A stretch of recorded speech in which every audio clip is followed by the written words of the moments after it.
शिव सकाळ सर्वांना तुमचा लाडका ब्लॉगर शिद्या. आज जायचं होतं आपल्याला करकमला, निकाल होता त्यामुळे काय पोलिसांना सगळं न्यायची होती. ही आपली लक्ष्मी नवीन आलेली, ही आपली गाडी.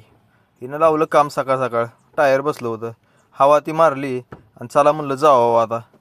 बसलो गाडीत, जरा गाडी साफसफाई करून घेतली ना आलो भोसपाटीला आलो. सावकार म्हणतोय काय नाश्ता करू. काय नाश्ता ती केला, नाश्ता केला आणि चहा प्यावा म्हणलं आता. चहा ती पिलो. आता म्हणलं चला जाऊ करकमला. लागलो हायवेला. चला म्हणलं जाऊ जरा फास्ट, आज उशीर झाला आहे जरा. काय आलोच पोलीस स्टेशनला आलो. बसलो जरा निवांत, साहेबाचं होतं त्यावेळेस.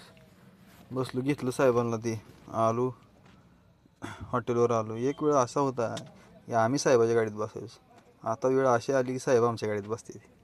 तिथनं आलो, चहा ती पिरून चला म्हणलं. तिथनं आलो मेंढापूरमध्ये आलो. थोड्या वेळ थांबलो चला म्हणलं आता जाऊ. तिथनं आलो बोश्यात आलो. तिथं जरा वातावरण कडक होतं, तरी पण जरा मॅनेज केलं आणि चला म्हणलं आता जाऊ करकम पोलीस स्टेशनला. करकममध्ये आलो तर काय एक कोणतरी जिंकलं होतं, त्यांचा काय नाही का धिंगाणा चालू होता. असं द्या म्हणलं, काय आपल्याला करायचं आहे, आपल्याला कामाशी मधलं काम ती उरगलं. चला म्हणलं आता जाऊ घरी. 5 वाजल्या होत्या, जाऊ म्हणलं घरी. तर व्हिडिओ कसा वाटला भावना नक्की लाईक शेअर कमेंट.